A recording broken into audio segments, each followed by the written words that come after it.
everybody? It's Fabs here, back with you on the Believe Fantasy Football Show, our second show of the year. And once again, we'll be doing these shows every Tuesday and Friday. So you guys will have all the information you need to dominate your fantasy football drafts and kick the crap out of your opponents, because, of course, that's why I'm here. On the other side of the glass, I got my guy, Toss. What's going on, man? How are you? Not much. I'm doing well. I'm on the other side of Hurricane Hillary, and I'm ready to win my fantasy football league, Fabs. Yeah, there you go. So Toss will be joining us throughout the program. He is out there in La La Land, where I am no longer. I am in Florida, and Los Angeles got a tropical storm before Florida did. That's strange. And an earthquake in the same day. Anyways, there was no locust. There was no four horsemen of the apocalypse. We're all good to go. So we're going to talk a lot of fantasy football here on the Believe Fantasy Football Show with myself, Michael Fabiano. And we had a lot of preseason games. Number one, preseason stinks right now. Like nobody's playing. Now, I will say this. The Commanders did play the starters for a full 2 quarters on Sunday night, or so we're on Monday night. So we're going to talk about that. And boy, Sam Howell looks good. But first thing we got to talk about is Jonathan Taylor. Now, we're all kind of scared to draft him because of the injury that he was coming off of from last year with the ankle. Then there was a report about a back, and then he said, no, my back is fine. And then him and Irsay are squabbling, and now he's been allowed to seek a trade. Now, here's the problem. If his agent and his people can't find a team that's willing, one, to give up very valuable draft capital, and 2, pay him long-term, the Colts end up being in the catbird seat, because they'll be like, well, dude, we gave you a chance to get a trade. Nobody wanted what we wanted to get up for you, and you're stuck. You either play football or you lose a year of being a active player, and then you have issues with unrestricted free agency in 2024. So this is another running back who should get paid, is looking to get paid, and team don't want to pay him. What's interesting to me is that Jim Irsay has said some stupid things in the past, and including stuff about Jonathan Taylor in terms of, who cares if he's not around or I'm not around or whatever. The Colts want a first-round pick, or at least first-round value for him, or a couple of picks that, if he's worthless, trade him for a 4. But, of course, they're not going to do that. So now, where are the best fantasy landing spots for Jonathan Taylor? There's not a lot. Everybody's kind of set. And teams have backfield committees. And other teams have players who have either earned a role as a starter or moving up into the role, like, say, an Alexander Mattison. If the Vikings were ever to trade for Jonathan Taylor, that would be awful for Alexander Mattison, obviously. The first team that comes to mind, though, is Miami. Why? And no disrespect to Raheem Mostert. I've had him on my show before. He's a great guy. But Raheem Mostert, Jeff Wilson, and Devon A-Chain are not moving the needle in fantasy. They're not. Imagine Jonathan Taylor in that backfield with Tua Tagovailoa, Tyreek Hill, and Jalen Waddle out wide. Giddy up. I mean, that would be a hell of a fun fantasy offense, for sure. No question about it. But for me, that's the best landing spot, because there's not that many where he could come right in and still be a true featured guy. And if they're going to give up massive compensation and have to pay him an extension, teams are going to put him in that backfield as a featured guy. But how many teams have that spot open? Washington, Brian Robinson and Antonio Gibbs are kind of, they're all right. They're going to share the workload. We saw that on Monday night. Would the Commanders want him? Houston, they've got Dameon Pierce. They're not going to trade for him. And the Colts are not trading him in the division. The Chiefs are interesting because they're the Chiefs. But they got Pacheco. They got McKinnon. To a lesser degree, they got Edwards-Helaire. But Taylor in Kansas City would be fun, for sure. Yeah, but they've won Super Bowls, without having a kind of dominant rusher. I know, yeah, right. Yeah. Damian Williams, folks. Come on. So it's not, hell, they don't even have a number 1 wide receiver. They don't even have 2. So for me, Miami's the best bet. Now, would I draft Jonathan Taylor? Yes. I actually had a startup dynasty draft, super flex. I drafted Jonathan Taylor in the 3rd round because it's different. It's long-term. In a standard league where it's yearly, if he falls to the 4th or 5th round, which I've seen him do that, I've seen him fall that far, I'm going to take a chance on him. People are afraid because is the ankle okay? Like, we don't know. We're not doctors. We don't play them on television either. I don't know how bad or how much the ankle is kind of BS, where he's trying to kind of hold in and not hold out. There's risk involved, though. Risk reward. Are you a riverboat gambler? Maybe you'll take him in the 3rd or 4th round and see what happens. He's not a 1st or 2nd round pick anymore. I'd say the earliest I'd go for him is the 3rd, and he might land until the 4th and maybe even the 5th. I've seen him fall to the 5th in a 10-team league. People are afraid. That's a lot of draft capital to spend on a guy that you're not sure, number one, is healthy. Number two, if he's going to play, and if he does play, where is he going to play? Too much confusion there. So it's a risk. But Miami would be the best bet for me from a fantasy perspective. Or just staying in Indianapolis, but it seems like that relationship might be broken and permanently broken.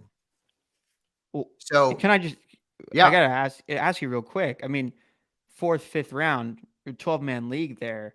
12-man, he's probably going to go in the 3rd or 4th. In the 3rd or 4th. Okay. In the 4 to the 5 round scenario, it's more of a 10-team league. So, and where's Alvin Kamara then? In a Kamara's going now. He's going 5'6". So, I mean, 5'6". Which guy do you want, right? One guy's spending. Rather have 3 Taylor. games. I'll take a chance on Taylor. Yeah, but if those guys are going in the same round, I feel like it's an easy decision for me. It's like the guy that was potentially supposed to go back end of the 1st into this early 2nd. Like, I get the risk there, but it's not even a toss up. If I'm in the 5th, early in the 5th, and Taylor's there, it's no hesitation. We are very shaky folks in the fantasy football industry. We scare easy. Okay, we scare very easy, and that's the reason why he's dropping. But right now, it's between rounds 3 and 5, depending on the size of your league. He's not going in the top 2 rounds. He's not. People know what's going on.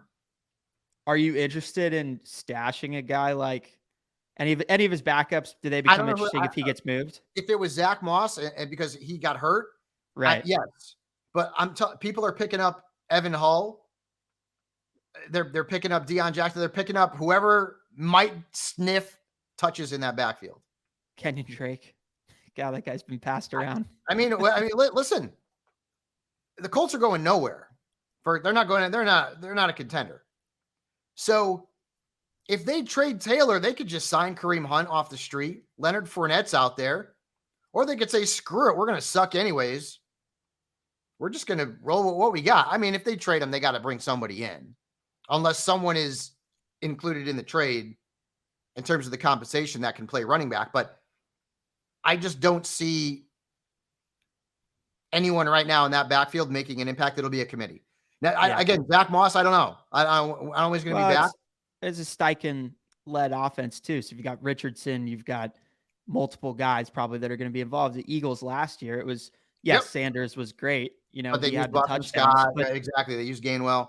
Yeah, guys got involved. That's another thing. The Eagles backfield, I don't want anything to do with that. Now, if I could get Kenneth Gainwell late, I will take him because he's well worth the value because it looks like he might start. He might start. Like DeAndre Swift didn't play. And like Gainwell and Scott look like they might be ahead of Rashad Penny, who may be on the roster bubble. I don't know. And a lot of people love Rashad Penny. The guy is super talented. He's made out of paper. I mean, a guy can't stay healthy to save his life. But the Eagles backfield is a mess. And if Gainwell is the guy, he's not the most talented guy in that backfield. It's DeAndre Swift. And that's going to hurt Swift too. I can't draft any Eagles running backs with any confidence right now. Swift is a low flex. That's it. And maybe he'll pop. But you need Swift to come out and be like a real high fantasy point per touch player. Because I don't know that you're going to get more than 10 or 12 touches a game from him. if they go committee, which I think they probably will, if Gainwell's on the roster, which he will be, if Penny's on the roster, maybe. They've got Boston Scott. You know Boston Scott's going to score 2 touchdowns against the Giants twice this season because he does it every year. But that backfield is a mess. And this whole thing with the Colts makes the position even thinner. So, we got to take that into consideration, that the position's already not great in terms of the depth because we got so many backfield committees. And now, are the Colts going to go to a backfield committee? Where does Taylor end up? Does he play? He won't be in a committee. That's for sure. But depending on where he lands, I mean, there could be somebody else who takes a touch here and there. But if you're going to give up a lot of compensation for Jonathan Taylor, and you ain't putting him in a committee, that's for sure. Another running back, by the way, Bijan Robinson is third on the Atlanta depth chart right now. Why do they do that? Listen, dude, I know Bijan Robinson is going to be your starter, Arthur Smith. Come on, man. He's like Cordell Patterson's the starter right now on the depth chart. And then it's Tyler Algier. And then it's, okay. Yeah, you draft a guy in the top 10, a position that nobody wants to draft anymore highly. Oh, yeah, he's third on the depth. Come on, dude. Come on. Please. That's just stupid. But Bijan looked good, man. I love it. Yeah, he did. When Bijan got drafted in Atlanta, I said he's a first-round pick. He's been a first-round pick in every draft that I've seen for the most part, unless it's a super flex league, and then maybe he falls out because everyone goes quarterback crazy. But Bijan gained 26 yards on one drive with the starters. He looked great. If you're worried about drafting a rookie, don't be. He's fine. He has everything you want in a potential 3-down back, and he will be a 3-down back in the NFL, no matter what that depth chart might tell us. Another backfield that we need to keep an eye on is Chicago, and I think Khalil Herbert's going to be the guy. I like Khalil Herbert. Last year, he popped a few times when he had a chance. And listen, Deontay Foreman, I had him on my show. He's a good dude. They drafted Roshan Johnson. I think Khalil Herbert's the guy. Khalil Herbert, he didn't play this past weekend. That tells you he's a starter. And what's behind him is behind him. Foreman, Johnson, they're worth late-round flyers. Khalil Herbert's the guy to get. And he's moving up in terms of his ADP, too. If you don't know what that is, folks, it's average draft position. He's moving up. Moving up in the high stakes, too. Yeah, Lion. Mentioning of just a bunch of Texas running backs thrown out there, which I appreciate. Yeah. Wait, Texas. Wait a minute. Are you from Texas originally? Yes, I am. I'm from Dallas originally, but I went to the University of Texas. So those guys are repping the Longhorns. And I know you're a Cowboys fan, which is why you're producing my show. Yeah. Thank you, Eric. But I didn't realize that you actually grew up in Texas. Like, I'm a non-Texas Cowboys fan, which there's a few of those. There's a few many, of those. Many of us. Yeah. Many of us. Yeah. There's many of us. So going back to the backfield situation, now you got Detroit. Jahmyr Gibbs is going in the third round now. He's moved up from 5, 4, and now he's up at 3. I don't know if I want to take him that high because, like, David Montgomery's still in that backfield. He's a guy in the prime of his career. I don't know what we're expecting from Jahmyr Gibbs. He's got to catch 50, 60 passes to be worth a third-round pick. Maybe he will. But he's moving up. And the gap between him and Montgomery in terms of ADP is wide. Montgomery's 7th, 8th. Gibbs is 3rd now in terms of the round. And the other big rookie there in Detroit, Sam Laporta, he's going to start. I know rookie tight ends typically don't do anything. You got 3 this year that could. Laporta. You've also got Musgrave in Green Bay, who everyone's raving about, and Dalton Kincaid. I didn't put Michael Mayer on that list, but he could too. They've got Austin Hooper there in Vegas. They cut OJ Howard, but all 3 worth a flyer late look, no question. And I typically don't say that about many tight ends. We talked about the Dolphins backfield. It's going to be Mostert and Wilson. Devon Achane got hurt over the weekend, folks, and he's 5th on the depth chart right now. Like Myles Gaskin and Salvan Ahmed, who had a good run, are both ahead of him. And I liked Achane as like a guy that you could draft in the middle to late as a flex in PPR. I'm not so sure now. I think you will try to roll at some point, but it might be a slow start for him. Houston's backfield, Dameon Pierce took every snap on the first 2 drives. I'm a little worried about Singletary taking some of his opportunities as a pass catcher, but I don't know how many would have gotten to begin with. And I don't mind targeting Pierce in round 5 or 6 as an RB2. No question about that. Bills. Imagine if the Bills went after Jonathan Taylor. Holy crap. I don't know if they could, but right now, James Cook is their guy. Damian Harris is hurt. He's got the knee. He's always hurt. And there's not much there in Buffalo's backfield anymore. So James Cook's moving up. 5th, 6th round guy as a low RB2, high flex. People are digging him. Now, he's not a big guy. He's not like his brother, Dalvin. And he's never really carried the full workload of a backfield. Even dating back to college, he didn't. So I don't know if he's going to be able to do that with Buffalo. And Damian Harris will eventually get on the field in touches. But James Cook, pass-catching guy, he's moving up. He's definitely moving up, no doubt. Are you worried that he's too high given what his workload will be in the red zone, especially with Josh Allen? Yeah, exactly. But any back in Buffalo, I mean, you're going to suffer from that. And I don't know that James Cook is a huge red zone type of green zone back that, they're going to give him the ball inside the 5. That might be a Josh Allen. It would be Damian Harris's role, but it's the catches. And if he's going to play more often and be the starter, a lot of people thought it would be Harris starting and Cook, subbing in and out, being more of a pass catching type of back. Whereas now maybe he's not going to be a featured back, but he's going to have more touches than he did last season, certainly. So he's a player on the rise. By the way, mentioning Kincaid, he led the Bills early in that game. He had 45 yards on 4 targets. Really good player. And you see a lot of 2 tight end sets, right? With him, with he and Knox, and he is the pass catcher. Yeah, I'm intrigued. Right. Kincaid is going to be more of the move guy. He's going to be in the slot. He's not an inline guy. He's not a blocker.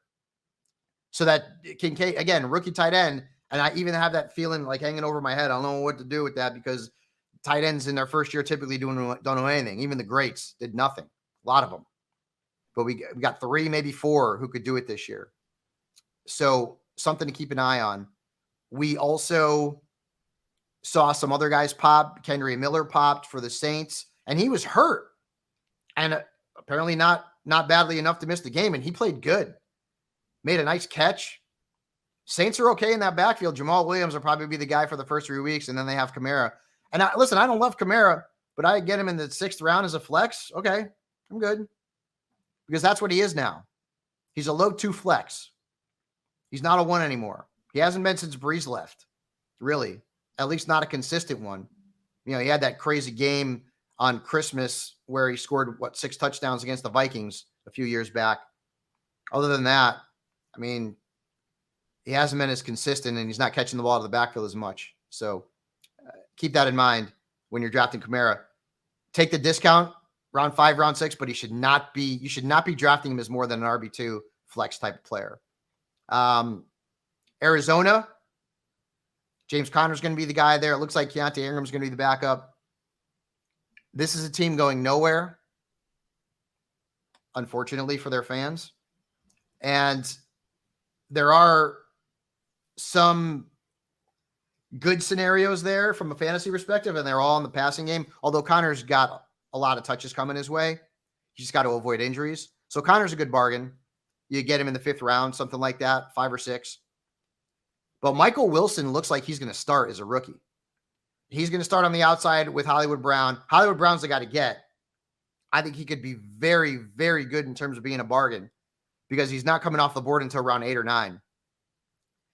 And they're going to have to throw the ball a lot of negative game scripts. But what's happening with the Cardinals is that Rondell Moore and Greg Dortch are splitting time in the slot. So it's Wilson and Hollywood Brown. And then you got Zach, the Rascal Pascal, behind them. But Michael Wilson is now worth a late round look. And Zach Ertz, by the way, is supposed to be back for week 1. Really good late round pick as a tight end too.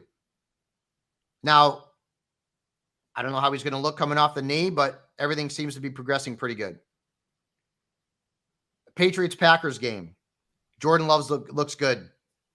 I'm not going to crown him the next Rodgers, but I will tell you this. In my startup dynasty draft, he is my QB2. I drafted him. I waited it because everyone went quarterback crazy. That draft, super flex, 12 team, full point PPR.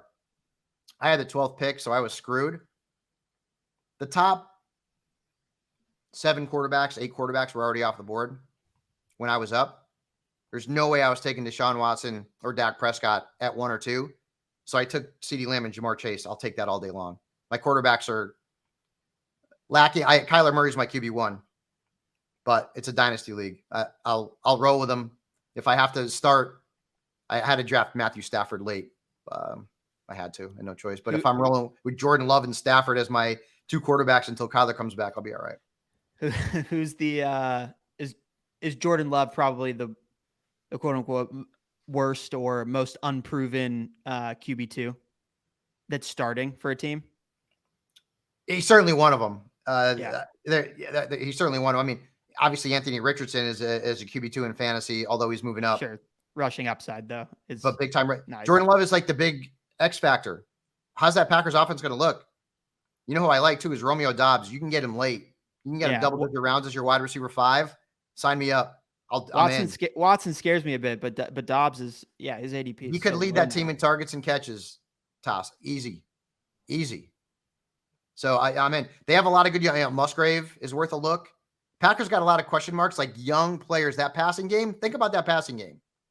Watson, 2nd year. Dobbs, 2nd year. Jaden Reed, rookie. Musgrave, rookie. They've got a lot of inexperience there in the passing game. How am I looking if Aaron Jones is my RB1? I would assume your wide receivers are pretty good, so you're fine. Yeah. That's happened to me where I've gone 3 straight wide receivers at the top and taken Jones in round 4 and felt I'm fine with it. Now, AJ Dillon's going to take some of that workload. There's no question about that. But he's in that scenario, he's fine as an RB1. Speaking of RB1s, Derrick Henry, still not playing because why?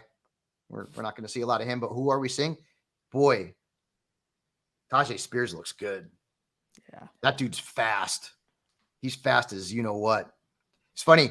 I had Tajay on my SiriusXM show, and I lived in Louisiana for 3 months. And he's from Louisiana. He's actually from right around where I was living. And I hate seafood. I hate it. I honestly like. Florida, Louisiana, back to back. Like, what are we doing? I hate seafood. California, Florida, Louisiana. You're in the wrong places. Yeah. Well, I'm going. This is it now. Hopefully, I can't. I just can't stomach seafood. And I think the proper pronunciation of the word is crawfish. Yeah, I think. And I said crayfish because I think people from the Northeast say cray, and they say craw in the South, and he made fun of me on the air, which is fine. It's a W. Like CRAW. I don't know. It's fine. Yeah, It's fine. Anyways, I dig him. Late rounds, flyer, RB5. Henry's got a lot of work on those legs and that body. I hope he doesn't get hurt. I love him. Love watching him play. But if he does, Tajay Spears could be a league winner. Easy peasy. I really like the talent there. Niners, the quarterback situation is set. Brock Purdy is going to be the starter. Darnold and Lance battling for the backup job. I actually drafted Trey Lance in my dynasty startup as my QB3. And I know that the Niners went through about 55 quarterbacks last year, so they may not want to move anybody. But, boy, that's a waste of talent with Lance. It really is. I mean, that guy's going to be – I mean, you moved up to get him in the draft. You traded a lot of draft capital, and you're going to just sit on him. I'd love to see him get traded someplace. Tampa, Minnesota in the future. If Kirk Cousins isn't there, that'd be great. Not a draftable asset in most of the leagues that we're going to be talking about. This is a dynasty startup. But, I mean, he had a touchdown pass. He had a pick. Purdy's the guy, though. Purdy's the guy there in San Francisco. They faced the Broncos. Quick note in that game, Javonte Williams came back. First game back since he tore up his knee last year. And he started the game. He split time with Pirine. And I think this is going to be a committee. But here's what I like about it. Javonte Williams caught 4 balls on 5 targets. Remember, Sean Payton's offenses in New Orleans were very, very conducive to running backs producing as pass catchers. Hello, Alvin Kamara. When Drew Brees was a starting quarterback in New Orleans and Kamara was his backfield mate, Brees was among the top quarterbacks in terms of targeting running backs. Maybe Russell Wilson now becomes one of those type of quarterbacks who targets those runners in an offense that Javonte Williams could potentially be pretty good in. And Javonte talked about how he's watched film of Kamara for when Peyton was the coach, trying to look at the formations, the tendencies. And boy, Javonte is going to move up too. You could get him right now, probably in round 6, maybe round 7 in a smaller league. Maybe. But he's moving up. He's moving up. I think that could be, Toss, I think that could be a committee though. But if he's going to catch 40 or 50 passes as a flex, I'm in. I mean, that's what they brought P. Ryan in to do. So if he's already taking those targets, I mean, like you said, it's a clear indicator to me. I mean, that feels like the type of player that is going to swing a lot of leagues one way or the other.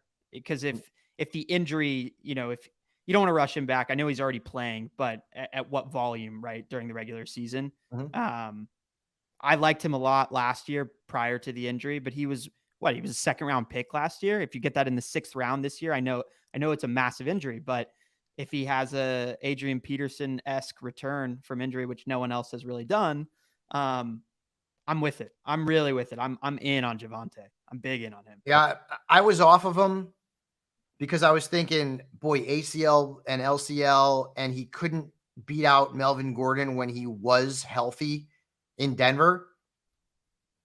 But now I've stepped back in terms of my expectations. Like, he was at once a breakout candidate. Now he's not. But as a flex, I'm in. And he's one of those running backs where if you go heavy wide receivers in the first 3 rounds, you can go out and get. I listed the guys last week: Cam Akers, Rashad White, James Conner, J.K. Dobbins. All guys you can get. James Cook. All guys you can get if you go heavy wide receivers early. You can get these guys between the 4th and 7th rounds, maybe 8th. Khalil Herbert, another one, 8th round. Count me in if that's the way you want to roll. Raiders, Rams, we didn't really learn much, except for Aiden O'Connell looks a lot like Derek Carr, especially wearing that number 4 jersey. I had to do a double take. I'm like, wait, I thought Derek was in New Orleans now. He kind of looks like him a little bit. So just hope Garoppolo stays healthy. Devontae Adams, I think he played 1 snap. I'm worried about Adams. Not that I wouldn't draft him. He's more of a second rounder now, even though he was awesome last year. Just if Garoppolo gets hurt, unless Aiden O'Connell becomes Brock Purdy, I'm scared. The Rams, I mean, you want to talk about a team that's got nothing. Matt Stafford's a low QB2. They got Kupp. He's going to be back hopefully by week 1. So he's clearly the one player. I like Cam Akers too. They didn't do anything in that backfield to really shake me off of Cam Akers. He was really good in the second half of last year. He was a league winner. So I'm fine with Cam Akers. How do you feel about like a flyer on Van Jefferson late, or do you think you can? Late round flyer, just opportunity. Yeah, we're looking for opportunity, and I think being in that offense, being that they're gonna have to throw the ball a lot, because remember they're not going to be very good. Certainly worth a late rounder, but in terms of players that have an overwhelming amount of value, it's really just Cooper Kupp at this point. Are you into maybe a late pick on Higbee and then taking a shot at one of those rookie tight ends that you were talking about? Higbee, I think Higbee could end up being a top 12 tight end this year. He's not sexy. Right. I mean, I don't know. I know maybe he is sexy. I don't know. But in terms of fantasy, he's not the sexy. He's got some nice flow. I mean, yeah. Right. Yeah. I mean, yeah. So yeah, as a tight end too. Yeah. I'll take, you could do better. He's really inconsistent, but targets potentially could be there. So I'm not opposed to grabbing him. But like in terms of like being like the Eagles have Hurts and they have Devontae and they have AJ Brown and then, Goddard. A lot of sexy guys. Well, Goddard maybe isn't the sexiest, but he's good. Like the Rams have nothing but Kupp. That's it. They got a Kupp, a Cooper, and that's it. Anyways, that was a bad dad joke. Before we close the show out, I want to take some X questions because it's not Twitter anymore. I don't know. What do I No, call you're it? right. You're right. It's X. It's X. Maybe it's Twitter X. Should I get Des Bryant to do some big time promotional stuff for X? Just throw up the X. I actually know Des. I know Des. He's a good guy. So when I was in Texas to go hang out with my buddy Bob Harris, I went to Dez's house. Beautiful house, as you can imagine. Really, and he's a really good guy. He's getting into fantasy football for sure. And he played my celebrity league last year. Really good guy. We had a good time. Definitely had Des in a few fantasy leagues over the years. All right, let's throw up some of these questions. This one is from Chase Nuss, NUSS. How high do you take Bijan in a half-point PPR league? Top 8. Top 8. I could see top 5. Half point. Certainly could see that. I'm not afraid of the rookie. I love the talent. This is from Coach Big Hug. 12-team keeper league. My team, greatest show on paper. I've kept Cooper Kupp, 2nd round, and Brian Robinson for the 11th. I have the number 1 pick. Should I go wide receiver, thinking Jefferson, or running back, McCaffrey? Going Jefferson. It's a keeper league. He's way younger than McCaffrey. Well, not way younger, but he's younger than McCaffrey. And he's at the most prominent position in fantasy. This one is from Lefty 21211. First year, 2 QB Superflex League, full PPR, 6th pick. Who are you taking? Taking a quarterback. You got the 6th pick. Mahomes, Allen, and Hurts probably be gone. You might get Burrow. Maybe. Do you want Burrow over Fields? Yes. Okay. I love Burrow. I did too. I mean, my second, so I text Longhorn, my second love of the LSU Tigers. I grew up running around the house with a little tiger tail on, but no, let's get some video of that. Yeah. Well, I'll have to go deep. I'll have to go deep into the archive. I just, I get a bit worried because of the injury status going into the season, and also the rushing ability in comparison to a guy like Fields, obviously, who tore it up on the ground last year, and Herbert, who I feel like could have a similar type of year as Burrow, but you can get later than him. I know in a super flex it's a little irrelevant, but more so in a standard league. It's a thought that's gone through my head. Yeah. But 6, you're probably getting Lamar or Burrow or maybe Fields or Herbert. Adam Schefter just tweeted that Jackson Smith-Njigba is having wrist surgery. Apparently, he hurt his wrist against my beloved Dallas Cowboys over the weekend, and unsure how long he'll be out. I don't think it's going to affect his draft value much. He's going middle to late rounds. He might drop a few spots. They're saying he could be ready for the regular season opener. Wow. So I wouldn't be too concerned about him, but certainly you don't want to see a guy get hurt. One last question here from the X folks. Who will be Chicago's number 1 running back by the end of the season, or will it remain a running back committee? This is from TD Harry 89. I talked about it earlier on the show. I love Khalil Herbert. I think he's going to be their guy, but is he going to be a true featured back, a la Walter Payton, a la Neil Anderson, a la, put Bears running back here? No. They're going to use Foreman. They're going to use Johnson. They've got Travis Homer as well. But will he lead the backfield in touches if he stays healthy? Yes. Will he lead the backfield in fantasy points if he stays healthy? Yes. I think he will. Will he lead the team in rushing yards? Yes. Okay. I like Khalil Herbert. I do. And you can get him as a 3 or a 4. Sign me up. I'm in. All right, folks. Remember, Tuesdays and Fridays, the Believe Fantasy Football Show with myself, Michael Fabiano. My guy Toss is here too. He's going to be jumping in, talking Cowboys and all other fantasy football nonsense. Tuesdays and Fridays will be on. You can download us wherever you get your podcasts, as they say.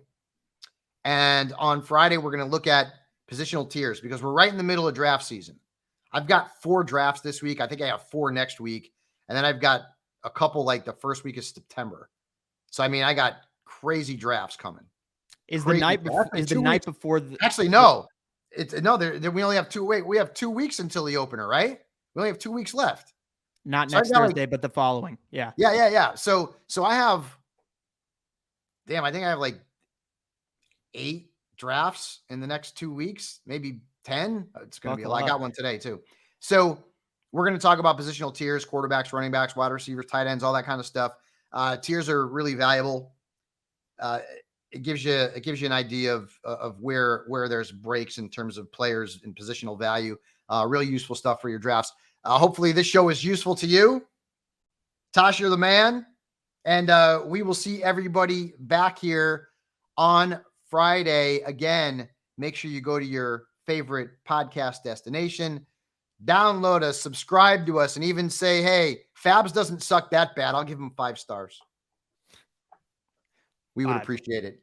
We will see you guys on Friday. Have a great week. This is Fabs for the Believe Fantasy Football Show.